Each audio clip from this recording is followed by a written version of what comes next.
Continuando com nossas palestras, tá? Vou chamar o Dr. Spencer.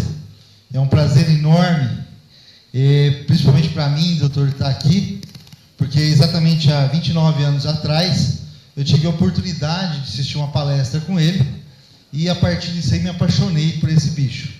Tá? Então eu quero chamar o Dr. Spencer, que veio nos abrilhantar aqui no nosso evento. Caramba, depois de 29 anos?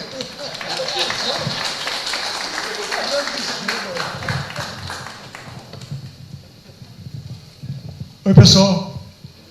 Eu tenho a maior dificuldade com esse negócio aqui, porque eu descendo de italianos, e eu fico mexendo com as mãos aqui, e hoje eu estou com uma mão ocupada com um negócio para projetar, e o outro para segurar, eu não sei o que eu vou fazer. Bom, vou tentar dar um jeito.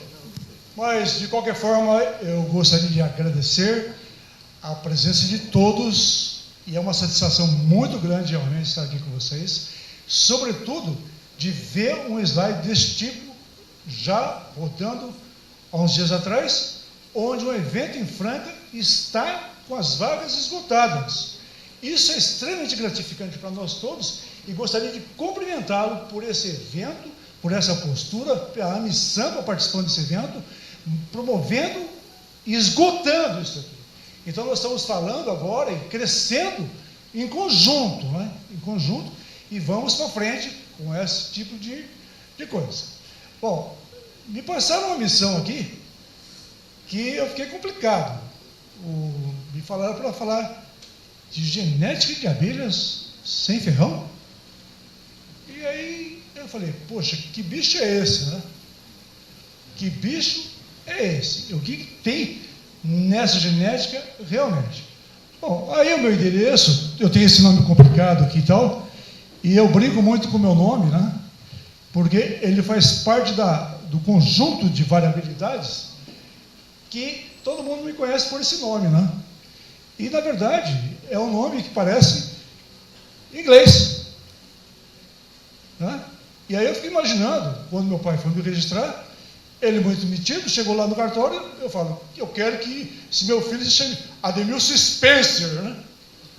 Que nome, né? O cara olhou bem para ele assim e escreveu do jeito que ele ouviu. Então veja, eu sou um dos poucos Spencer que tem no mundo que começa com E, né? Porque eu sou caipira de Pirajuí. Pirajuí, quem não conhece, é uma cidade ali no eixo Bauru Lins, é um nome indígena, pira, peixe, ju, amarelo e rio do peixe dourado. Então eu nasci num lugar ecologicamente importante, que é uma cidade chamada Rio do Peixe Dourado. Bom, então eu sou o Spencer, e todo mundo, meus amigos, me chamam de Spencer, e vocês também. Ninguém me conhece pelo primeiro nome, a não ser minha mãe, que já faleceu. Bom, e aí me passaram essa triste missão de tentar contar para vocês um pouco da genética. E um pouco da genética, além dessa variabilidade do meu nome, ela passa por um olhar curioso, que é o olhar da observação. Então, quando você está sentado aí, e está posicionado de diferentes formas, cruzando o braço e a perna e tal, e olhando para o sujeito que está aqui na frente, você se depara com traços da visualização fenotípica, que é a imagem dele, e você olha, você vê um cara alto, cabelos brancos, a barriga já com o perímetro cada vez mais aumentado, 1,85 m de altura, orelhudo, narigudo e calço 39, né? Gozado, que variabilidade é essa, né? E como que eu detecto essa variabilidade na população? Como que eu olho para esse cenário? E esse cenário, basta você olhar para as pessoas, você vê que cada um de nós tem uma formatação diferente para trás, de olhares, de tipo de boca, de cor do cabelo, de formato dos olhos e tal, que é uma característica muito própria de cada um de nós, que é uma característica que o pessoal diz genética. genética dentro da mesma espécie. E quando eu olho para isso, eu estou falando no mundo da variabilidade. E o mundo da variabilidade é uma coisa simples de ser detectada. Então, se nós pegarmos um exemplo qualquer e fizermos uma brincadeira, é fácil da gente detectar essa variabilidade muito simples. Então, vamos brincar um pouco. Vamos brincar o seguinte. Vocês estão todos sentados, confortavelmente, cada um com a perna cruzada de um jeito, o braço cruzado de outro, confortavelmente instalado, ouvindo uma conferência ou se preparando para ouvir uma conferência. E eu quero brincar com vocês do seguinte aspecto. Retire momentaneamente o que vocês têm no colo e eu vou pedir, quando eu contar 1, 2, 3, para vocês cruzarem rapidamente os braços e as pernas. Rapidamente. Então se prepare um pouco para isso e vamos ver como que fica essa brincadeira. Então preste atenção no sinal. A hora que chegar no 3, vocês cruzem o braço e as pernas rapidamente. 1, 2, 3, já! Olhem para vocês como vocês estão com os braços cruzados, cada um de vocês, e as pernas cruzadas. Tem sujeito que está com a perna cruzada aberta, como esse cara aqui, bonito aqui na frente, o Raoni com a perna direita em cima da esquerda, o outro em outra posição. Muito bem. A hora que eu contar de volta, 1, 2, 3, vocês imediatamente invertam essa posição que você está. 1, 2, 3, rápido, rápido!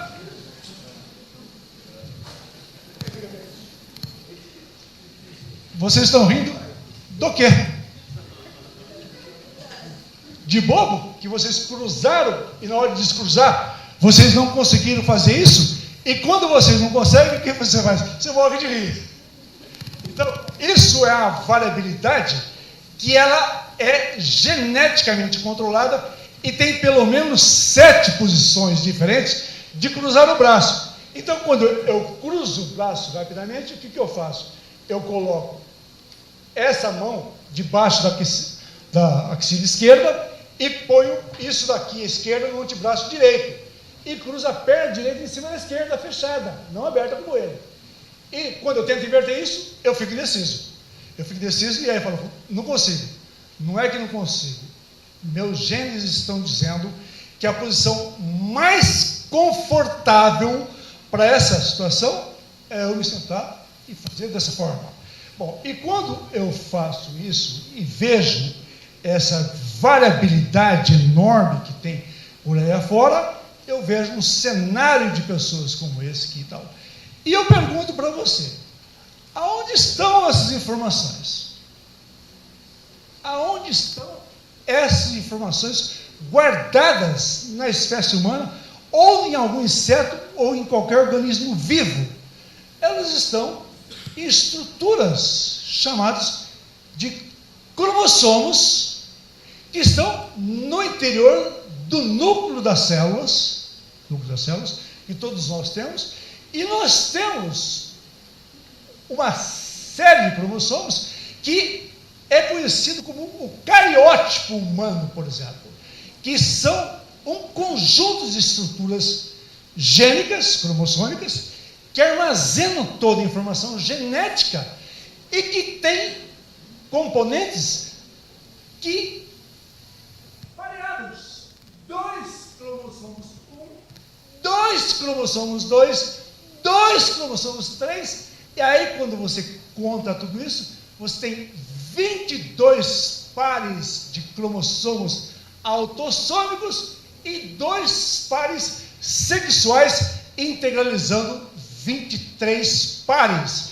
Então, por que eu estou falando isso? Porque nós temos 46 cromossomos.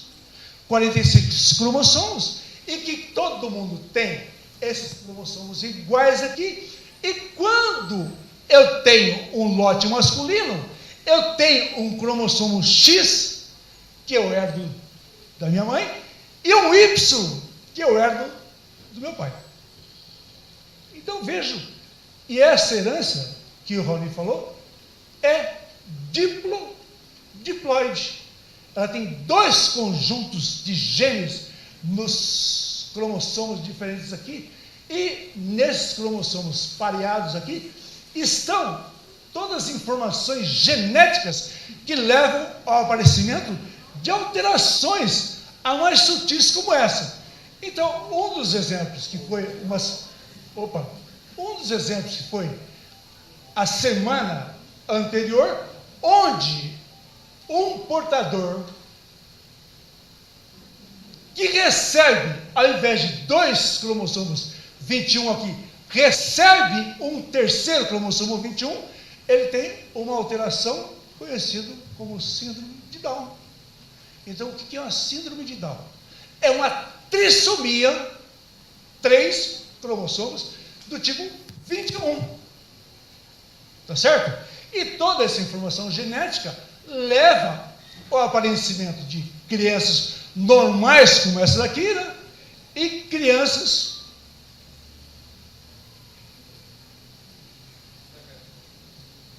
e toda essa informação genética, então, ela está contida nos cromossomos, e nos cromossomos estão enfileiradas moléculas de DNA de um ácido ribonucleico que codifica a informação genética através de seus pares de bases. Então, e quando você olha para esse conjunto de genes que estão nesses cromossomos, que tem braços, tem centrômeros, braços menores, braços maiores e tal, e uma estrutura genética como essa daqui, codificando toda a informação nos seres vivos, você tem que, quando você olha para esse número de genes aqui, de uma maneira geral, e mapeia isso, a espécie humana tem ao redor de 25 mil genes. 25 mil genes, que é o genoma, que nós chamamos de genoma humano, e que dá toda a informação genética possível. Bom, e aí, o porquê que eu estou falando isso? Porque, de uma forma geral, as abelhas também têm o genoma, também têm os cromossomas, também têm as alterações que ocorrem nas abelhas, que são de fundo genético. Então, a estrutura genética, ela está contida nas bases do DNA, que é a base da toda a vida que existe na Terra. Todos os micro-organismos, tudo que é ser vivo, as plantas vegetais, o homem e tal, tem codificação genética, uma estrutura genética que passa a informação das nossas características. Então, é assim que funciona esse tipo de evento. E aí você tem, eventualmente, alterações que ocorrem nessas fitas de DNA, ou nessas cadeias de DNA, dando as mutações ou alterações desse tipo, né? Que são mutantes, são formas mutantes, como alterações da polidactilia, número de dedos em pessoas importantes, e as mutações não escolhem sexo, não escolhem raça, não escolhem nível econômico, não escolhem nada. Elas acontecem simplesmente dessa forma, dando uma marca registrada nas pessoas.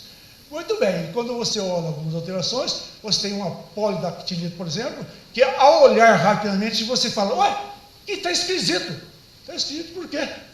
Porque, na verdade, você está vendo a mão com 6 dedos e não com 5, que é uma alteração genética da polidactilia, que aumenta a frequência desse marcador.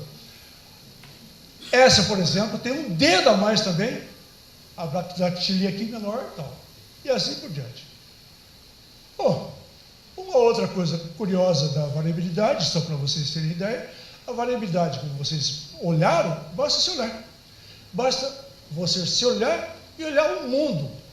O mundo não tem nada igual. Tudo é diferente. E essa diferente é que é a variabilidade genética que existe por aí. E isso é o que dá a beleza. Só tem os iguais, os clones, os gêmeos idênticos e tal, mas de uma maneira geral, você tem a variabilidade. E essa variabilidade, ela está contida nesses 25 mil genes que nós temos armazenados ali, essa informação genética, e que ela me propicia a ter algumas vantagens e deficiências em relação aos outros. Por exemplo, tem pessoa que joga muito bem futebol, como o Neymar, e tem pessoa que é um perna de pau, como o centroavante do Palmeiras. Bom, e assim por diante. E tem testes rápidos que você detecta, embora sim tenha alterações normais, às vezes você não é normal, mas tem formas de ver as coisas diferentes. Nem todo mundo tem o cabelo do mesmo tipo, nem todo mundo tem o lábio do mesmo tipo, nem todo mundo tem a mesma altura, e nem todo mundo enxerga igual. E quando não enxerga igual, eu olho e falo assim, algumas pessoas gostam mais de alguma cor do que de outra. Por que será que os japoneses adoram o verde? E os ocidentais adoram o azul. Então, quando você pergunta para as pessoas no mundo ocidental que cor que você gosta mais, ele diz azul. Quase a totalidade. E os japoneses, o verde. Isso é um acaso? Não. Isso é condicionado geneticamente. Porque os japoneses têm genes receptores para a cor verde e os ocidentais para o azul, em maior quantidade. Então isso é fácil de perceber. Se é fácil de perceber essas interações de cores, se eu tiver um teste padrão de cores, onde eu tenho implicado as cores básicas entre elas, eu posso ter percepções diferentes desses substratos ou dessas cores. Muito bem, então um doutor chamado Shinobu Ishihara, professor emérito da Universidade de Tóquio, ele criou um teste de percepção para as cores, onde tem 365 pranchas diferentes, que são usadas na oftalmologia, para detectar as cores que você está percebendo. Então veja que coisa interessante. Olha. O Shinobu Ishihara faz isso, aí ele mostra um teste assim. Que cor? Que número vocês estão percebendo? Que cor? Que número vocês estão percebendo? 12. Todo mundo está percebendo? 12? Nenhum está percebendo o 8, por exemplo? Não. Muito bem. E aqui agora? Tem alguém percebendo um 3 aqui? Não tem? Pois é, está todo mundo bom de cor. Aqui? E aqui? Pois é. E tem algumas pessoas como eu, que enxergam nitidamente um 12 aqui e um 18 aqui. Por quê? Porque o meu padrão de visualização de cores vermelhas e com nuances avermelhadas e esverdeadas me levam a ver um 8 nitidamente aqui. Então, isso é genético, como é genético essa brincadeira que eu estou fazendo com vocês, que eu estou me mexendo, estou falando, estou me movimentando. E quando eu faço isso, eu estou obtendo energia. Eu estou usando energia. E da onde que vem a minha energia? A minha energia, ela vem da síntese de um substrato chamado ATP, que é a fonte básica de energia que permite eu dançar, pular, gritar, espernear, falar, me movimentar e tal, e que ela está contida, na verdade, numa estrutura que tem aos milhares no interior das células, que são chamados mitocôndrias. Mitocôndrias.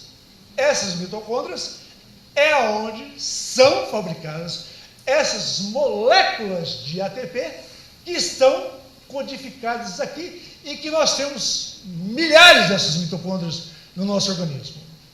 E essas mitocôndrias, elas têm uma codificação genética. Elas têm estruturas de DNA no seu interior, onde tem 37 genes localizados. Aí você fala assim, professor, mas não estão só nos cromossomas que eu recebo um lote do meu pai e um lote da minha mãe? Não, elas também estão codificadas nas mitocôndrias. Nas mitocôndrias que tem essa informação genética que essas mitocôndrias, elas têm uma origem particular que é única para todos nós, ela é de origem materna.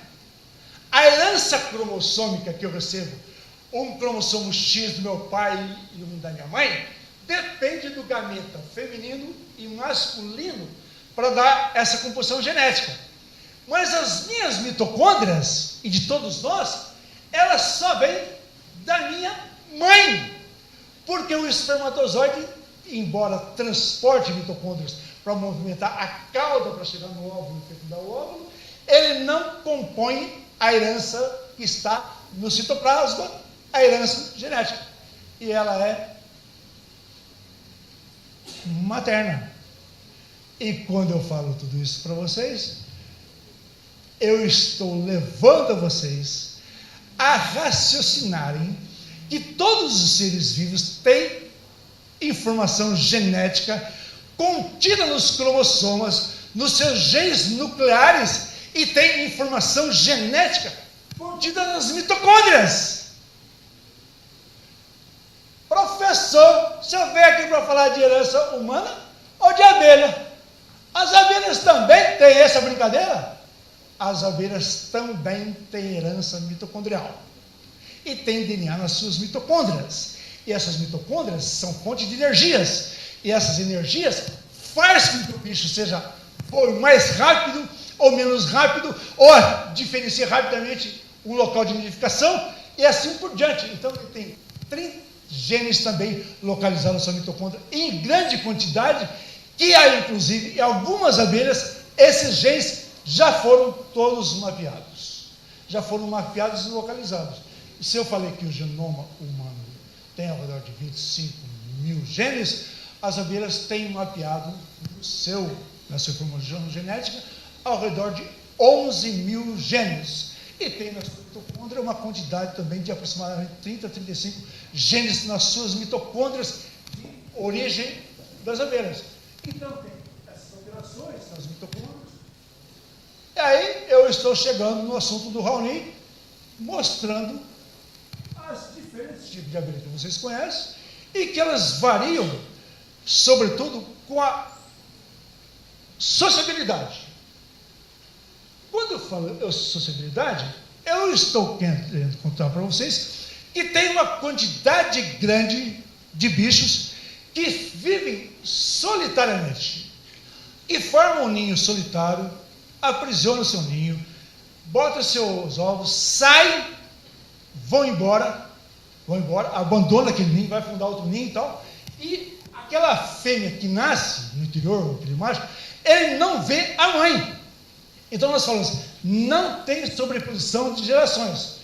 Mas a partir de um dado momento evolutivo, você começa a ter o surgimento da sociabilidade, que ela está relacionada com a divisão de trabalho e a ocorrência de fêmeas férteis que têm um controle populacional feito por algumas fêmeas especiais através de feromônios, de estruturas que elas liberam através de glândulas para controlar a população nessa colônia.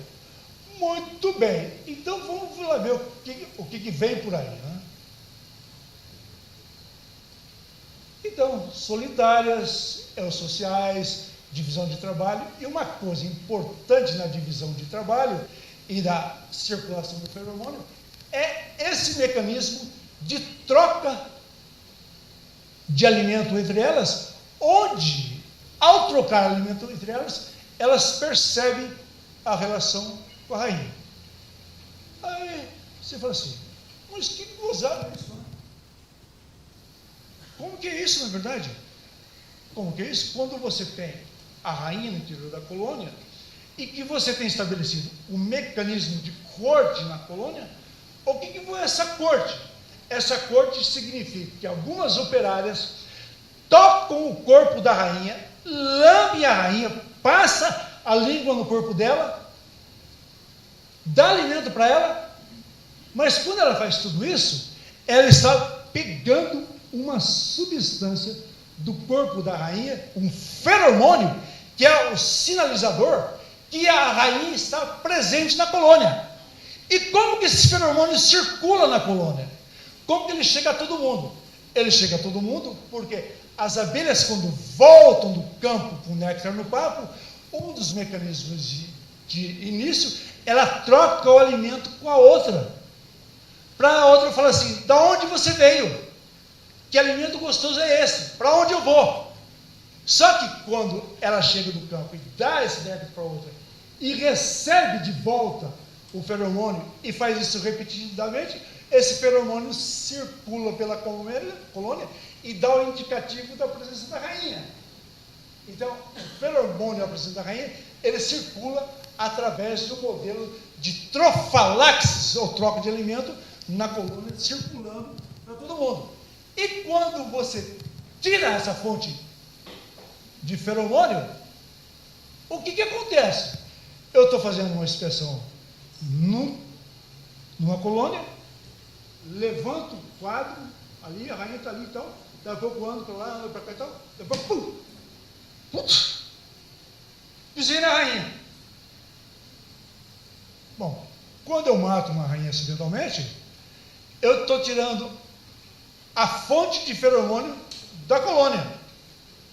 E quando eu tiro a fonte de feromônio, esse feromônio não circula. E ele não circulando, o que acontece? Os operários falam, ué, cadê a rainha? Cadê a rainha? Não estou chegando mais a rainha. Não estou sentindo o gosto da rainha. Cadê aquela substância gostosa da rainha? Não existe mais agora. Se não existe mais, o que elas fazem? Elas tentam produzir uma nova rainha, vai na região onde as larvas jovens e começa a jogar geleia real em cima daquelas larvas, no intuito de tentar fazer uma nova rainha. E esse negócio da sinalização, ele é percebido num tempo curto. Basta 20, 30 minutos, a colmeia inteira percebe que está sem rainha e faz uma nova rainha. Então, por que eu estou contando isso para vocês? Porque esse é o modelo de apis que vai estar associado a alguma espécie de abelhas indígenas sem ferrão lá na frente. Então, esse feromônio também circula nas abelhas indígenas sem ferrão. Bom, quando o Raoni falou e me tirou o eixo, ele falou do sistema haplodiploide, que na verdade agora é uma coisa que vocês têm que ter em conta, que é diferente do nosso, que é diplodiploide. O haplodiploide, todo mundo já está cansado de saber, que quando você tem os óvulos, e esses óvulos são fecundados, são fertilizados, você tem a possibilidade de ter uma fêmea. E quando esse óvulo não é fecundado, você tem o macho. Então veja, o macho, ele recebe a informação genética vinda da onde? Do óvulo. Por isso que ele é haploide. E esse daqui, a fêmea, ele é diploide, 2, igual a nós. Porque recebeu a informação do óvulo e do espermatozoide. Por isso que a determinação nas abelhas é do tipo haplodiploide. E nos humanos, diplodiploide. Perceberam? Perceberam. Então, quando você tem o lote feminino aqui agora, e isso é sexo nas abelhas, você pode eventualmente ter a determinação das castas a partir do lote feminino, porque a rainha é uma fêmea que vai ser proveniente de um óvulo fertilizado, como essa daqui. E aí, para formar uma rainha, você tem várias estratégias para formar uma rainha nas abelhas indígenas. E nas abelhas do gênero Apis, vocês sabem que basta alimentar com geleia real que você obtém uma rainha. E aí, uma coisa curiosa, que aqui todo mundo precisa prestar atenção, é que se eu estou falando que o sistema é haplodiploide, então vamos imaginar uma brincadeira assim. Vamos imaginar que eu tenho uma fêmea rainha, eu estou colocando apenas 2 cromossomos com dois genes diferentes, que eu estou sinalizando de verde,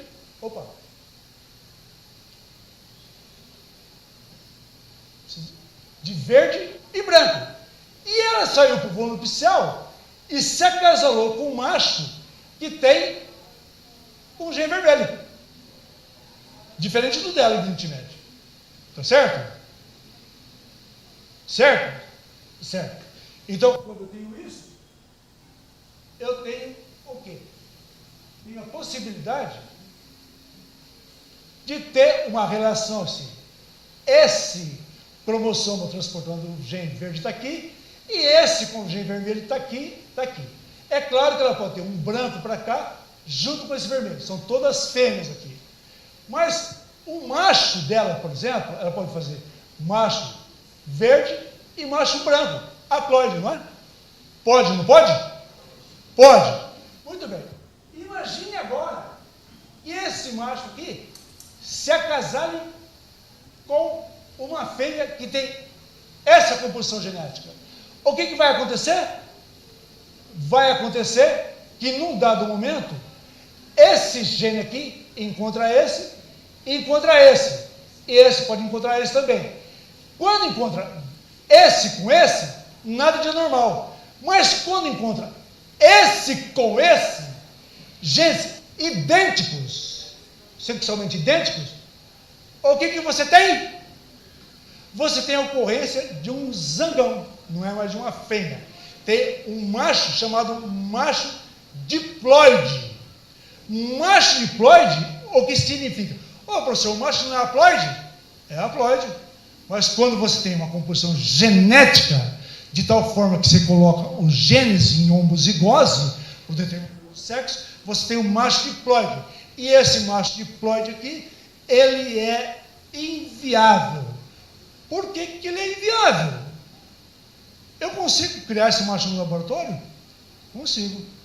Na natureza eu consigo? Não. Por que eu não consigo? Porque esse macho diploide aqui, que não tem atividade funcional na colônia, quando ele é formado, ou ele é feito, ele secreta uma glicoproteína, que é uma substância adocicada. E ao ser adocicada, as larvas percebem que ele é gostoso e falam aqui, vem cá, gostosão, tá, come ele. Então tira. Bom, se tirou o macho, e na célula que tinha aquele macho, ficou o quê? Ficou um buraco, ficou falhado.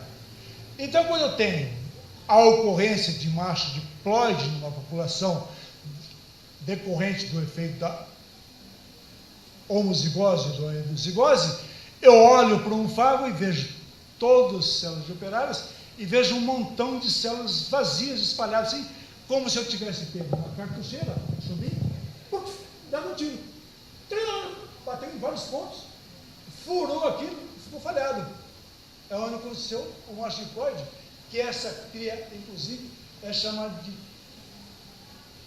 cria tiro de espingarda. Gozado, não é? Gozado. É aí quando eu volto para as abelhas indígenas sem ferrão, que as aves fecundam até com 17 zangões diferentes, com genes diferentes, e as abelhas queridas nossas sem ferrão, elas fecundam com um macho, às vezes com dois. E quando eu tenho isso, eu tenho que ter a percepção que às vezes está falhando a minha cria, e eu não sei explicar por quê. Porque eu estou numa região, às vezes, com baixo número de colônia, e está me colocando esses genes em homozigose, e elas estão matando aquelas crias. Então está uma cria falhada no interior da colônia. Então aí você percebe que algumas células, por alguns milímetros, você tem o falhamento dessas células em decorrência da homozigose. Então, num ninho de melípona que o Rony falou, eu tenho a rainha e tenho a postura aqui na colônia. É isso? É isso. E dessa postura aqui, nascem eventualmente rainhas e operárias de células idênticas. Idênticas. Numa porcentagem que chega até 20, 25% naturalmente aqui. Naturalmente. Estão percebendo? Estão percebendo. Então vão nascer rainhas e operárias, e aí o senhor fez uma pergunta, que elas nascem o tempo todo, mas elas nascem o tempo todo, e o sucesso do acasalamento vai depender não só da formação das rainhas, mas sobretudo da disponibilidade dos machos da natureza com quem eles vão se acasalar. Então ela faz a rainha, e se não tiver macho na natureza, com quem ela se fecunda. Então a produção do macho é uma coisa assim entendida do ponto de vista genético, porque ela é sazonal.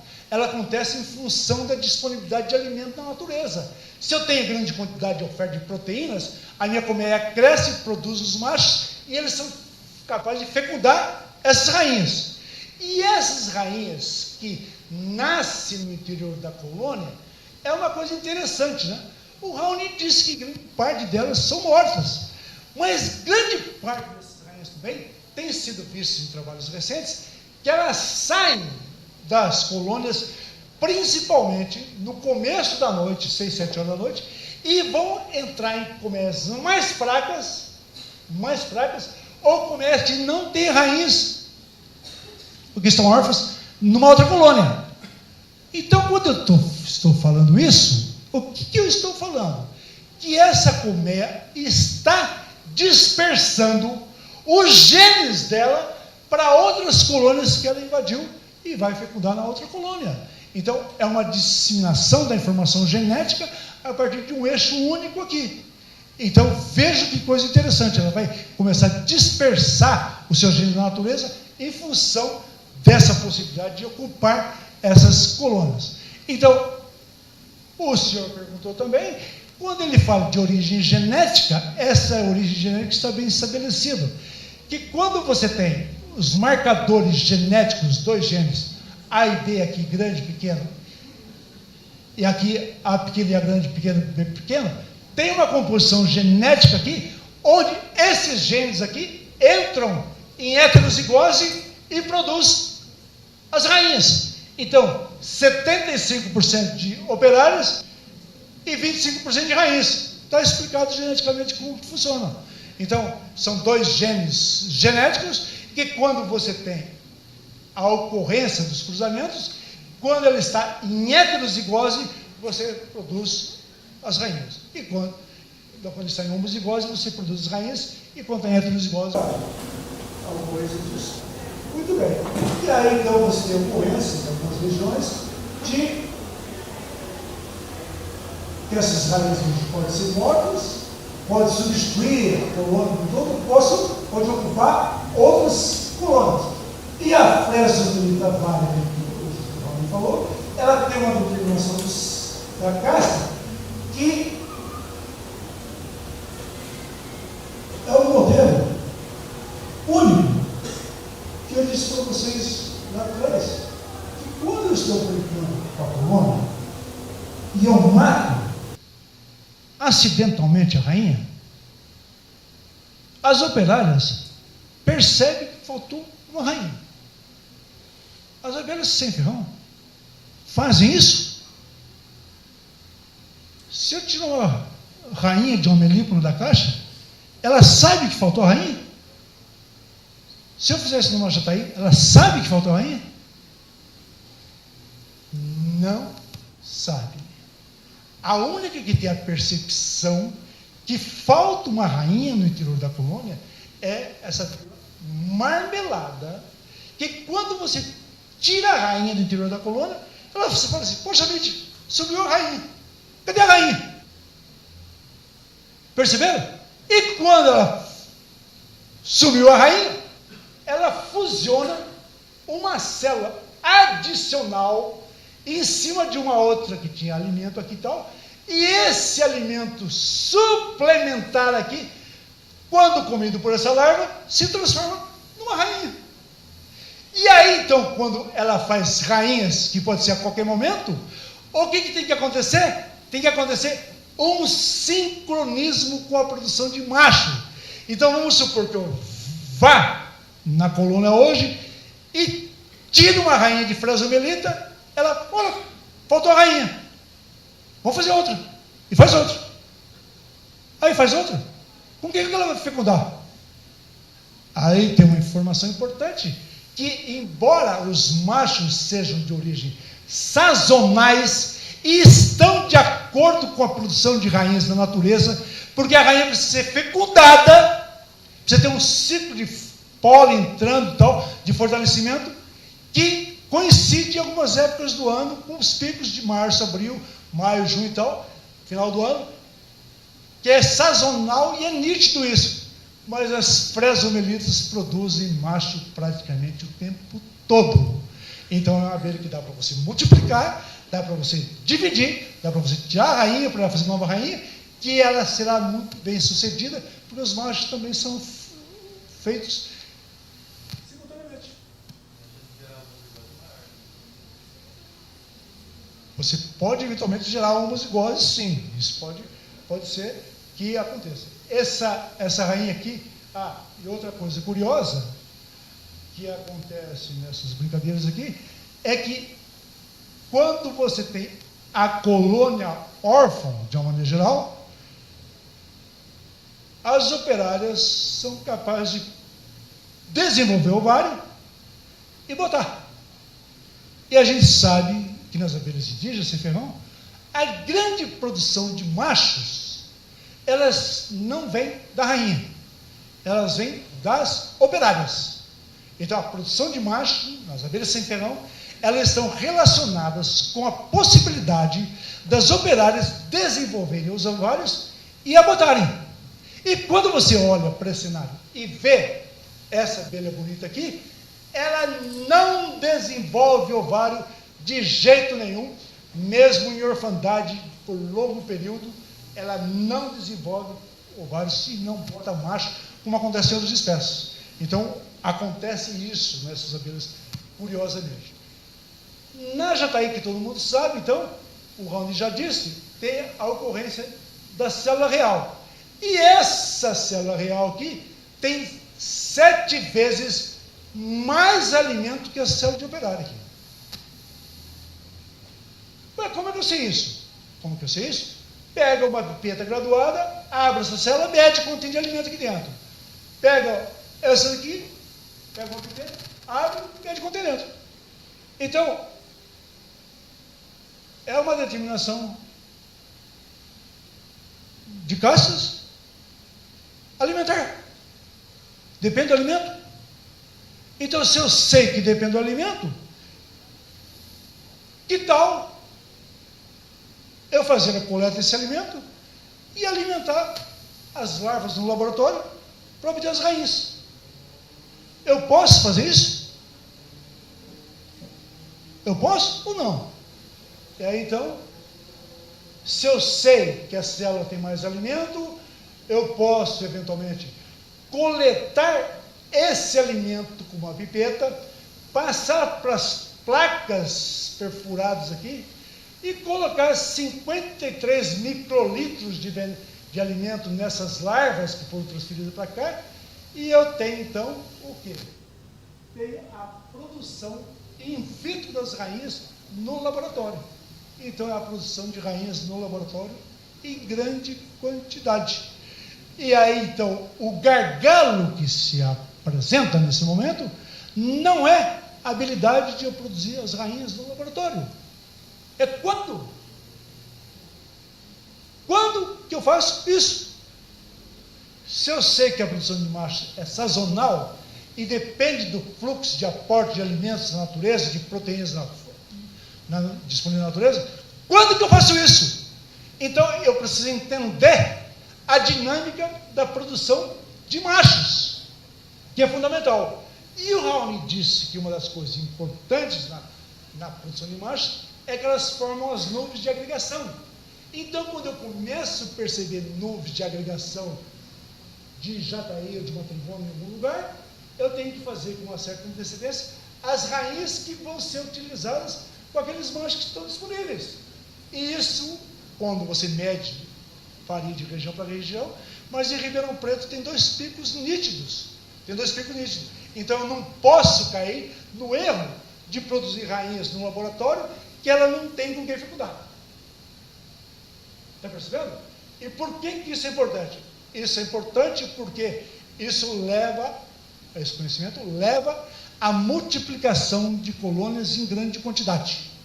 E aí, quando eu falo em colônias de grande quantidade, eu estou chamando a atenção de vocês que muitas dessas abelhas, elas têm interesse comercial para você fazer o trabalho de polinização dirigida.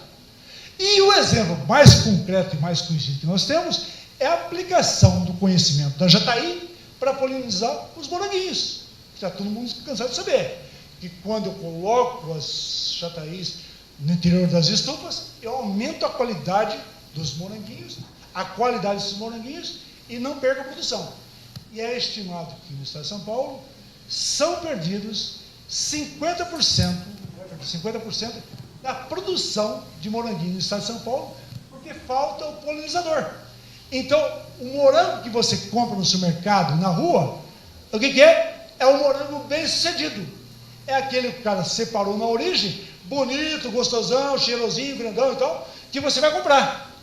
E aquele que não foi bem sucedido, ele leva para a geleia, ou usa para a geleia, e você está falando de 50% da safra. E se você perde 50% da safra, por falta de polinizadores, eu te pergunto, que tal se nós tivermos um consórcio de criadores de abelha de jataí, para chegar para o Ricardo e falar, Ricardo, arruma os criadores de moranguinho aí em Campinas, eu vou levar o número grande de comércio. Porque quando você faz esse serviço que foi feito dentro da Embrapa, inclusive, que você tem essa difusão do conhecimento, o cara fala assim, tá bom, professor, eu tenho umas estufas enormes aqui, eu preciso de 200 colônias de abelha de jataí. E aí eu te pergunto de imediato, quem é que tem 200 colônias de abelha de jataí para fazer a prestação de serviço? É necessário que a gente estabeleça um programa de consórcio, que eu pego tua colônia, 10 sua, 10 minha, 10 dele e tal, e falo para o Ricardo, agora tem 200, Ricardo. Vende isso. Vende isso, eu estou dizendo que no projeto de polinização, feito em grandes países e no Brasil também, você aluga as colmeias para fazer o serviço. Você aluga as colmeias por $270 para produzir as amêndoas, produz no Brasil para produzir melões a 30, 40 reais por colônia, e as macieiras até 50, 60, e assim por diante. Então você aluga, isso tem preço. E aí você vê a aplicação desse conhecimento todo, da multiplicação em grande escala, que vai servir a esse mercado de utilização dessas rainhas para formar núcleos etc. para você fazer a prestação de serviço. Muito bem. Então, é possível você fazer a produção no laboratório, como essa. O Raoni já faz na Borá, o Ivan também faz na Borá, já foi feito na Fresomelita varia também, já foi feito na jataí com grande quantidade, e é uma coisa importante dessa técnica, que aqui é curioso e deve ser dito, né? É que quando você transfere a larva, você precisa tomar cuidado com esses espiráculos aqui, que é por onde ela respira. Esses espiráculos, eles não podem ficar em contato com o alimento, porque ela se afoga. Aí, uma coisa boba, que todo mundo já está cansado de saber, é o seguinte, quando eu transporto colônias de abelhas indígenas, o ovo está flutuando em cima do alimento, a larva está flutuando em cima do alimento. Se eu virar isso de ponta cabeça, ou mexer nisso, o que vai acontecer? Esse alimento afoga esses espiráculos aqui, impedindo que a larva não respire. Está percebendo? Então, o manejo das colônias de abelhas indígenas, ele tem que ser feito com cuidado na mesma posição, para você não afogar as larvas, para você não matar essas larvinhas. Oh, gente!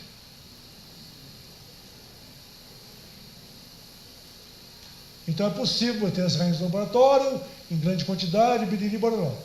E em aves, eu já disse para vocês, que tem um sinalizador importante, que é, tirando a rainha da colônia, ela fabrica uma nova rainha. Então, quando você retira a rainha da colônia, que é essa bonitona aqui e tal, dessa aqui com a corte sinalizando a presença da rainha, lambendo o corpo para isso circular e tal, quando eu retiro, cara, obrigado. Não, meu Deus, obrigado. ela se pergunta onde está a rainha e tenta fabricar uma nova rainha. E a circulação é percebida por esse mecanismo de trofalaxis. Onde está a rainha, onde está a rainha, onde está a rainha, faz uma nova rainha. Faz uma nova rainha, onde está a rainha, onde está a rainha, está aqui, está acolá, está lá, está lá, está lá, achei a rainha. Tá bom, achei. A rainha está aqui, nascida com um disco amarelo nas costas já, né? Esse disco amarelo que está nas costas, algum desavisado já perguntou se ela nasce com esse disco. Claro que não. Esse é um disco plástico que você coloca. E esse disco plástico tem cores e tem números. Então, eu posso, de acordo com o Código Internacional, colocar uma cor verde, colocar uma cor azul, colocar uma cor vermelha, colocar uma cor branca, colocar uma amarela, e sei o ano que aquela rainha nasceu. Se ele tiver numerado ainda, melhor ainda, porque esse disco pode ser 15 amarelo. Então, essa coluna tem o número 15 amarelo, essa rainha. Eu sei a longevidade dela, sei que essa rainha está na colônia, assim por diante. Bom, o importante é que elas fabricam uma nova rainha, o importante é que essa rainha nasce e faz o quê? Nasce no interior da colônia. Da onde ela nunca saiu. Ué, ela nasceu na colônia e vai sair? E como que ela se orienta? Como que ela se orienta? Ela vai sair de acordo com o desenvolvimento e a maturidade sexual dela, que vai acontecer no 5º, 6º dia mais ou menos, e as operárias que estão preocupadas com o destino sexual da rainha, porque só a rainha consegue fazer a postura, elas começam a fazer um tipo de jogo nas operárias da rainha, para a rainha sair da colônia. E a rainha vai sair geralmente no período da tarde, por 2 horas, 3 horas da tarde, no céu claro, sem vento, sem nada, para ser fecundada.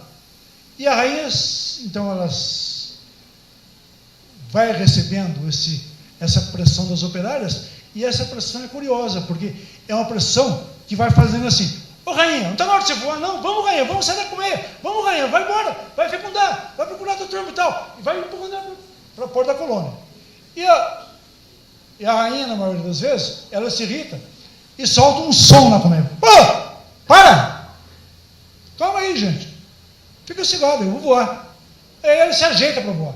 Aí a gente fala que ela passou um batonzinho, passou um perfuminho, não é nada, ela esfrega as pernas no abdômen para ativar a liberação dos feromônios, porque estão nas glândulas dermais e nas mandibulares, que é de atração sexual, e ela aí sai da colônia.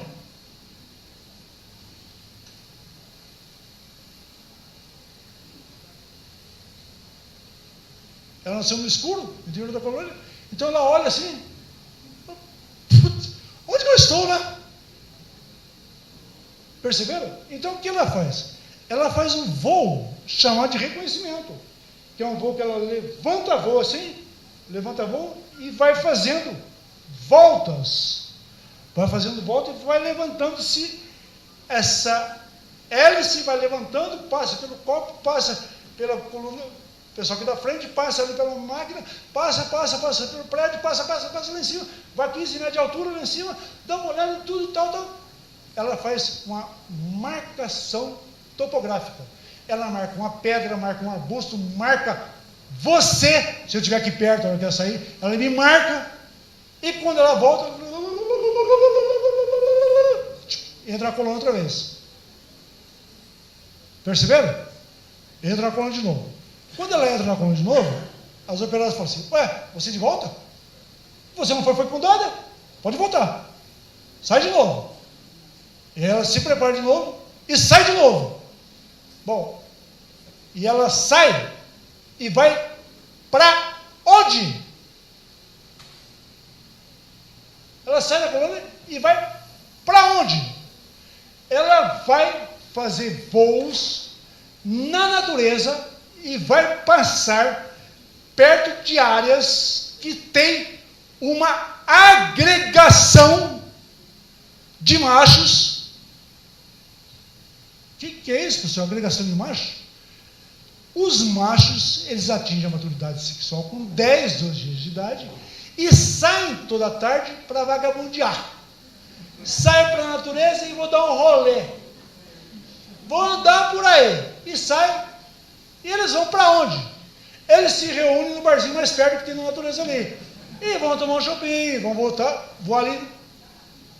Eles vão voar numa área bem definida de um espaço geograficamente conhecido, que vão fazer voos nessa região e tal, que são as áreas de concentração dos zangões, que são milhares de zangões voando nessa área e tal, e que a rainha vai em direção a essas áreas.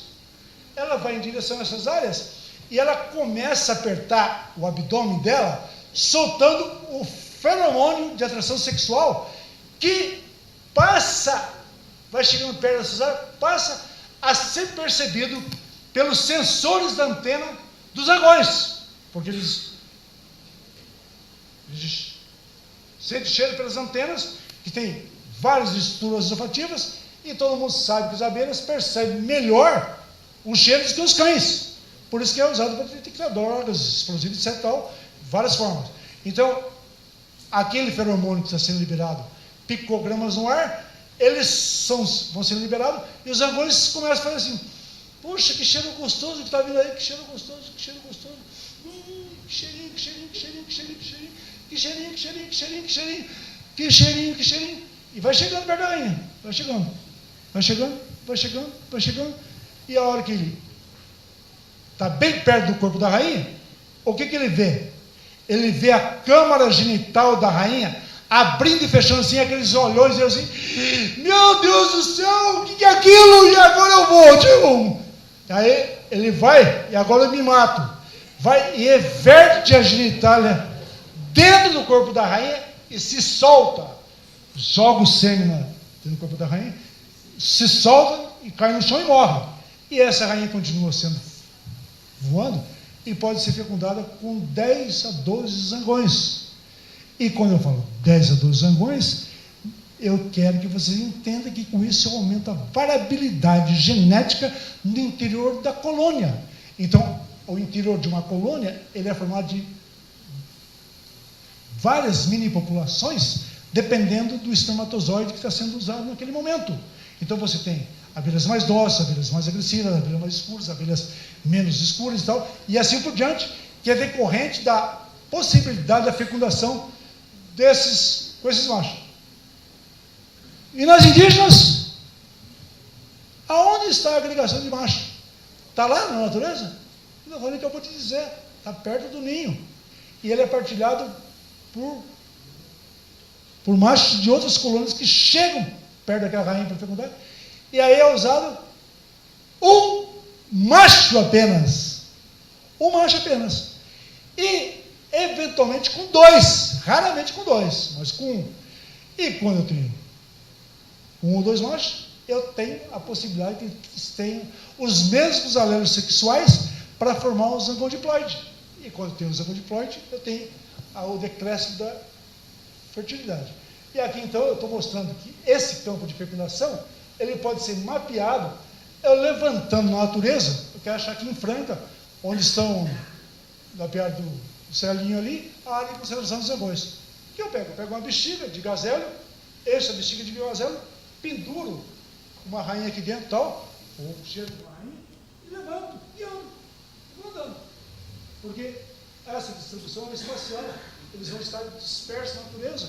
Então eu levanto, e quando eu passo perto das áreas, eles são atraídos por essa rainha. Aí, ó, tá vendo como que é? Estão chegando aqui, ó.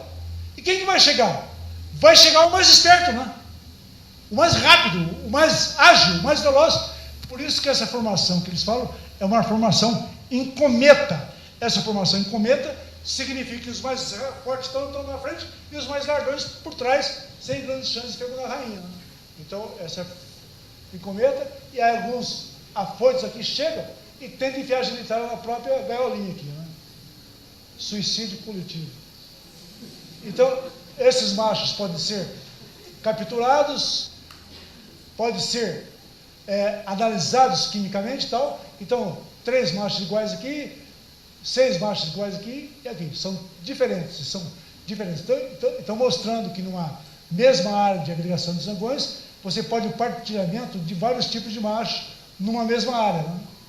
Com isso, você aumenta a variabilidade genética. O sistema reprodutivo, todo mundo sabe, que os ovários, espermateca e tal, aqui, testículo, vesículo e tal.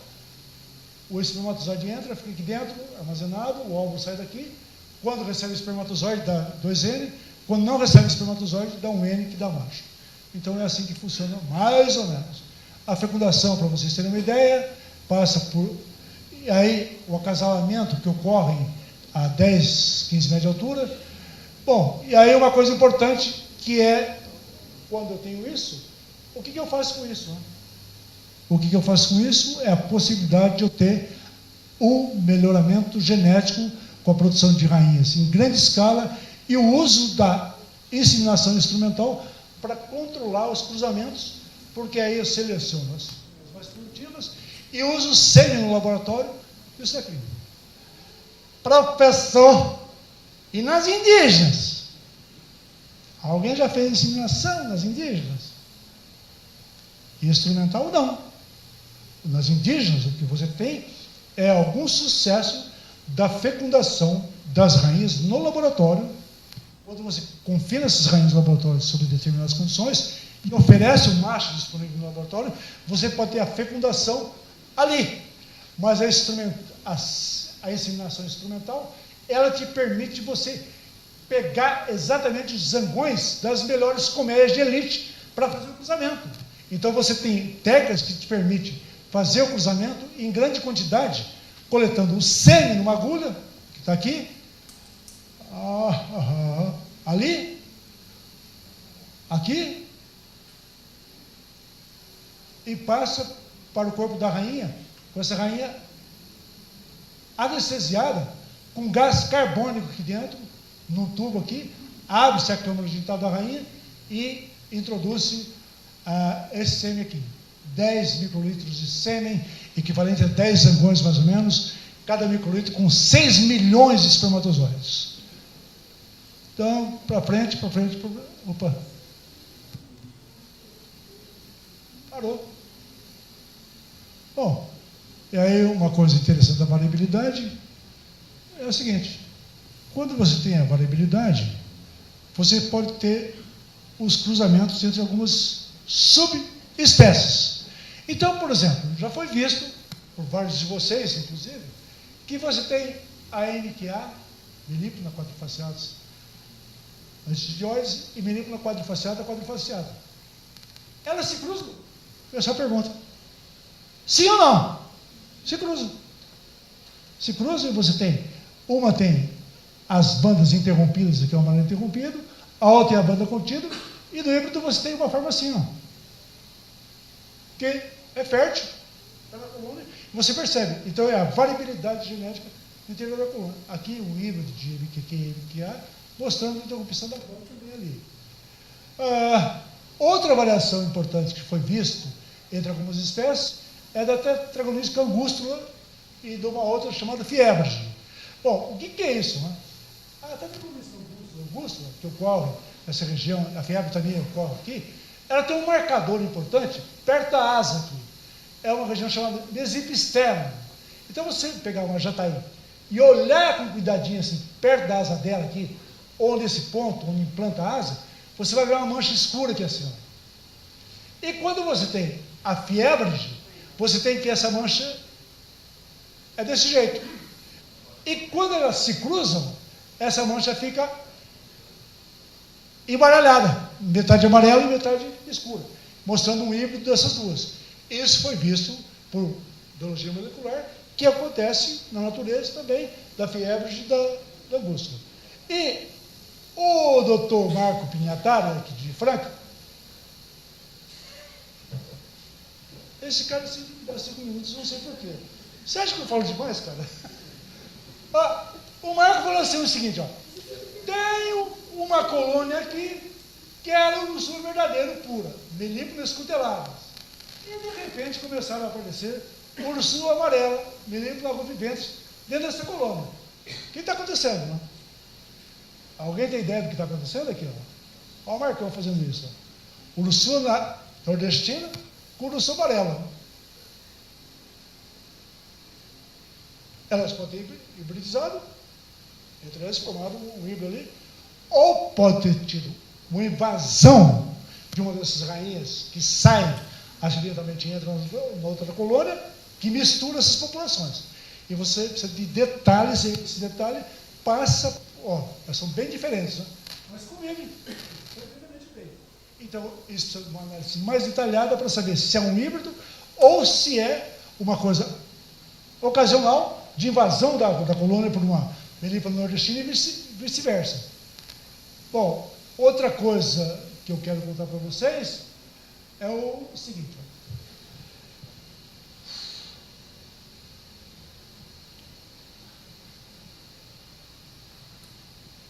Tem uma abelha chamada portamona que tem 32 cromossomos. 32. Umas melípolas têm ao redor de 10, 12 e tal. As partamonas, boca de sapo, tem ao redor de 32.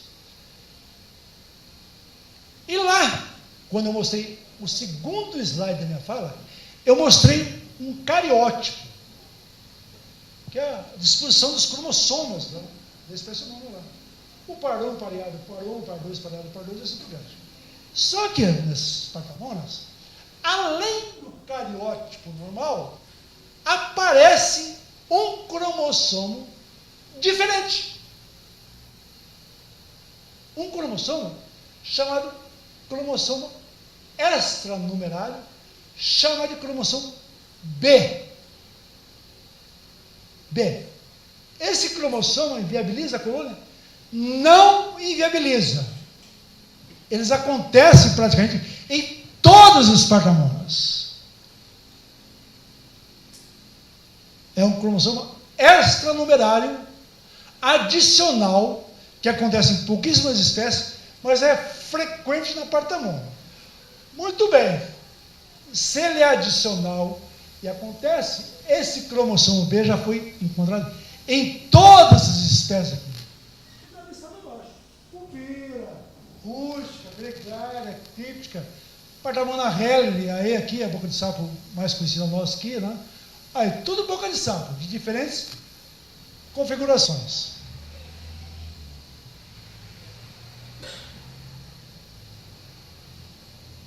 Tá bom. Então, essa menina fez o seguinte. Se eu pegar 50 colônias da Bahia, 50 do Espírito Santo, 50 de Minas Gerais, 50 de São Paulo, Bará, e analisar essas colônias, qual é a frequência de alterações desses cromossomos B? Estão percebendo? Todo mundo está percebendo o que foi feito. Estão percebendo, gente, o que eu quero contar para vocês? Isso é fundamental para a informação que vem a seguinte. Então ela pegou abelhas partamonas de diferentes regiões, de diferentes latitudes, de diferentes temperaturas, e foi analisando para ver a ocorrência desses cromossomos B. E aí, na Bahia de Deus, 91% das colônias tinham esse cromossomo B. Perceberam? Em Minas Gerais, 45%, no Espírito Santo, 85%, no Rio de Janeiro, 1%,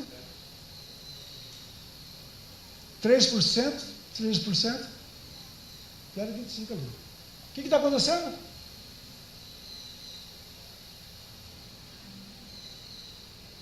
Um declínio da frequência do cromossomo B. E quando você analisa essa frequência do cromossomo B, ele está associado com temperaturas mais altas. E aí, a brincadeira que se diz que quando eu transporto a abelha de um lugar para o outro, sem saber direito o que está acontecendo, eu posso abelhas que sobrevivem por causa do seu cromossomo B em condições extremadas de calor e coloco lá no sul onde está frio. E essa abelha não foi selecionada ou não foi adaptada para viver nas condições mais frias. Então aí eu começo a ter mortandade de abelhas nessas regiões. Outra coisa que acontece, que eu quero contar para vocês, que às vezes o pessoal não se dá conta, é a ocorrência de rainhas miniaturas. Se eu estou dizendo que as rainhas são produzidas por alimento, então se eu diminuir a quantidade de alimento, ou tiver menos alimento, eu posso ter rainhas miniaturas na colônia que são também rainhas funcionais, como acontece no mambucão, por exemplo, né?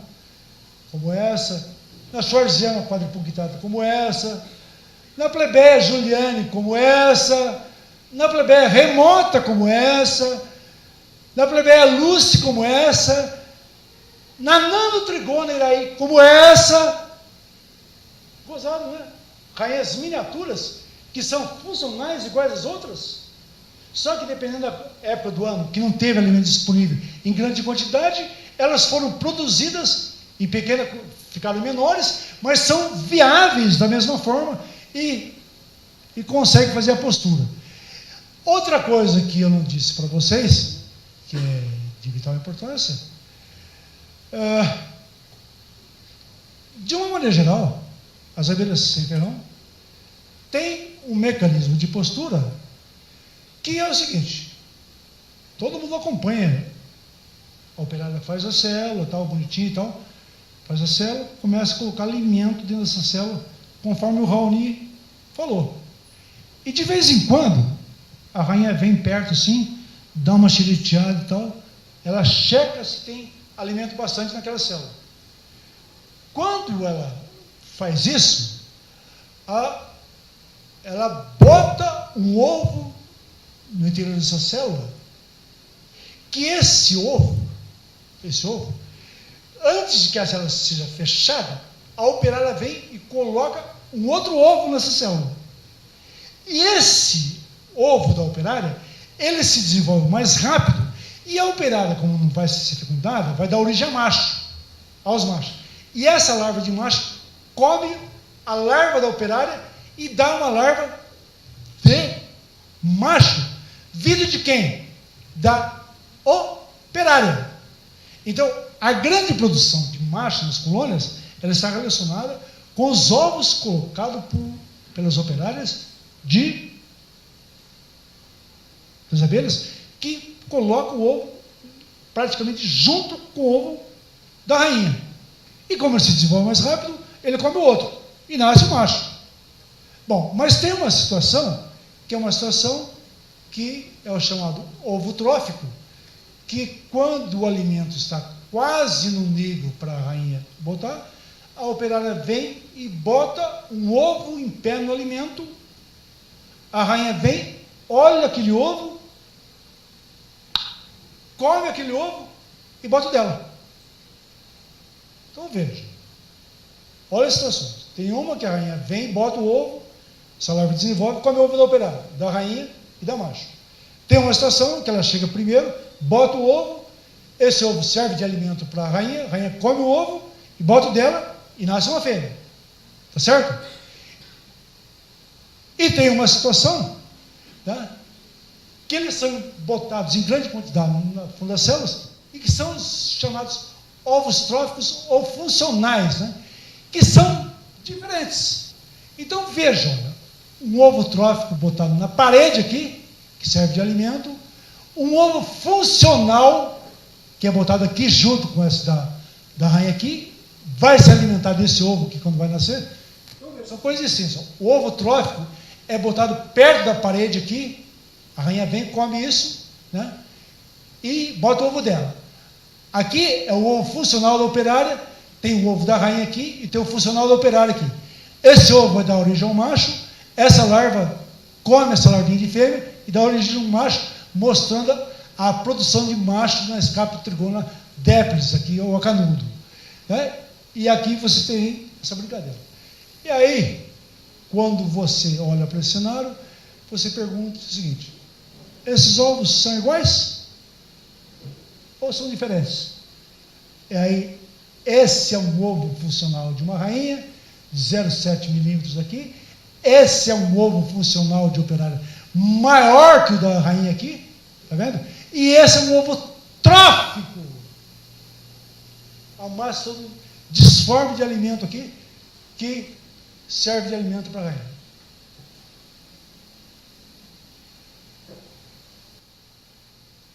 Muito obrigado, gente, pela